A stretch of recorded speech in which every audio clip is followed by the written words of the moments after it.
Allah menciptakan mati dan hidup untuk menguji kalian siapa di antaramu sebaik-baik amal, bukan sebanyak amal. Allah tidak minta tahajud sepanjang malam. Bisa 2 rakaat tutup witir, sudah tahajud itu. Tahajud tidak harus 8 rakaat, tidak harus sunnah hajat, sunnah wudu, sunnah taubat, sunnah apa lagi. 2 rakaat tutup witir, sudah tutup, selesai. Ahli witir, ahli tahajud, sudah cukup. Puasa Ramadan, kita selain bulan Ramadan diberikan kemudahan puasa Isnin Kamis. Kalau tidak bisa 1 hari 1 minggu, kalau tidak bisa pun 3 hari 1 bulan. Diberikan kemudahan, tidak diminta banyak, tidak dibebankan. Wallahi mudah apa yang diberikan oleh Allah dan Rasulnya, mudah diamalkan, tapi pahalanya amat dahsyat. Barang siapa, Rasulullah SAW bersabda, man sama yawman fi sabilillah ba'adahu Allahu anin nari mi'ata am. Barang siapa yang berpuasa 1 hari karena Allah, akan Allah jauhkan dari neraka 100 tahun. Ini 1 hari. Bagaimana kalau 30 hari Ramadan? Bagaimana kalau bisa tambahkan salat sunnah-sunnah yang lain?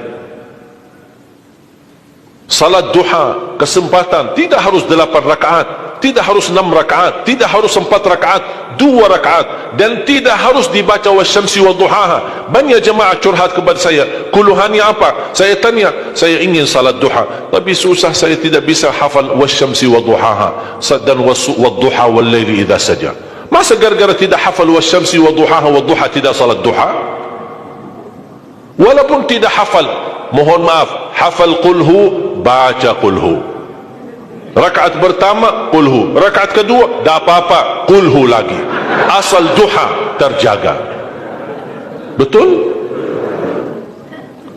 Witir jangan lewat 1 malam tidak witir, walaupun tidak tahajud. Iman sah witir tambah tahajud, boleh witir walaupun tidak tahajud, boleh witir walaupun tidak salat malam. Saya punya kebiasaan, habis isya sunnah ba'diyah, habis itu 3 rakaat sunnah witir, 2 rakaat muqaddimah witir, salam, baru 1 rakaat witir, sudah selesai. Saya beraktivitas kembali, ada jadwal, ada ini, apa kemana saya pulang ke rumah istirahat. Kalau saya bangun tahajud, saya bisa tahajud, belum azan subuh saya masih bisa laksanakan tahajud, tapi tidak boleh witir lagi karena sudah witir duluan, sudah selesai. Rasulullah SAW bersabda, Inna Allah witir, yuhibbul witir, fa'autiru. Allah maha witir, Allah cinta witir, jagalah witir. Amirul Mu'minin Umar bin Khattab ketika ditanya, kenapa wahai Amirul Mu'minin suka witir sebelum tidur? Kata beliau, saya khawatir meninggal dunia dalam keadaan tidur belum witir. Salat witir, kalau tidak berkesempatan salat malam tidak apa-apa, tapi sudah namamu tertulis ahli witir. Kalau bapak-bapak, ibu-ibu yang sudah biasa bangun tengah malam, suka bangun tahajud, sudah terbiasa, tak apa-apa, boleh witir belakangan. Tapi kalau ada yang merasa kekhawatiran atau tahu dirinya suka malas, bangun tapi malas-malasan, berat untuk laksanakan, daripada kita ketiduran, tidak salat sama sekali, mendingan witir amankan dulu. Diamankan witirnya supaya tertulis namamu ahli witir. Kalau sempat tahajud syukur, tidak sempat alhamdulillah sudah tertulis nama kita ahli witir. Termasuk baca Quran, sedekah subuh, termasuk amalan yang sangat mudah tapi sangat terbaik dan agung manfaatnya, bahkan dahsyat balasan Allah. Kenapa sedekah subuh lebih istimewa daripada sedekah di waktu lain? Saya meyakini dan tidak diragukan, orang Indonesia paling suka bersedekah. Setiap majlis ta'lim, setiap ada acara kegiatan majlis ta'lim atau kota amal di waktu Jumat, dimanapun ada orang Indonesia pasti suka bersedekah, beramal saleh, mengisi kota amal. Tapi yang perlu diperhatikan pertama sedekah subuh. Kenapa sedekah subuh lebih istimewa? Karena ada malaikat yang Allah turunkan, tugasnya cuma satu, mendoakan orang yang bersedekah di subuh hari. Siapa yang tidak mau doa malaikat? Yang kedua, di subuh hari selalu kita bersedekah, termasuk di waktu subuh maupun di waktu lain. Sering saya memperhatikan jarang jamaah menggunakan doa sesudah sedekah.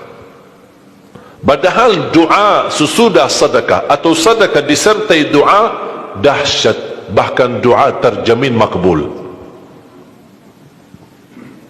Saya harap mulai hari ini sudah siapkan kotak amal di rumah. Bapa punya satu, isteri punya satu, anak-anak masing punya satu. Apa itu botol, apa itu kaling, apa itu kotak, terserah. Setiap waktu subuh, sebelum beraktivitas, isi sedekahnya. Kalau bisa isi, disertai doa. Pasti banyak hajat bapa ibu. Ya Allah, dengan berkat sedekah ini, sembuhkan kedua orang tuaku kalau sakit. Ya Allah, dengan berkat sedekah ini, sembuhkan penyakitku. Sudah lama saya menderita sakit, belum bisa sembuh. Ya Allah, dengan berkat sedekah ini, karuniailah kepada aku dan keturunanku menjadi penghafal Al-Quran. Ya Allah, dengan berkat sedekah ini, berikan kemudahan bisa ke tanah suci haji dan umrah dan ziarah Nabi Muhammad sallallahu alaihi wasallam.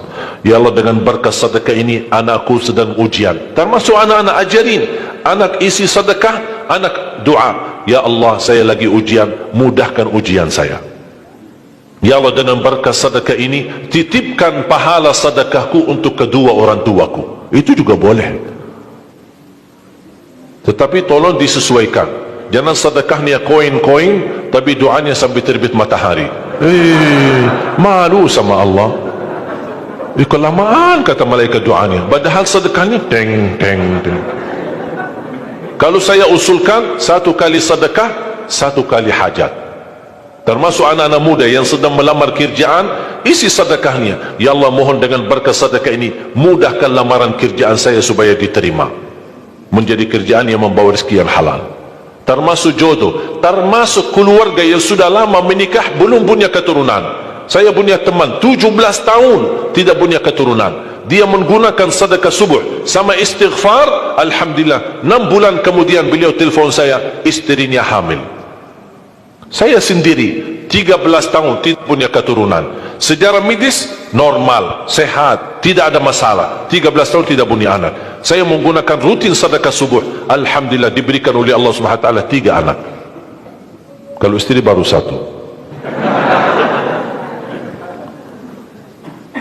Dahsyat manfaatnya sedekah subuh untuk hajat kita. Kapan saja Bapak Ibu bersedekah, jangankan hanya sedekah subuh. Kalau bisa sedekah subuh menjadi amal ibadah yang tetap. Selain sedekah subuh, kalau anda gunakan sedekah dimanapun, termasuk di hari Jumat, isi kotak amal, jangan lupa disertai doa. Sebutkan hajatmu. Siap?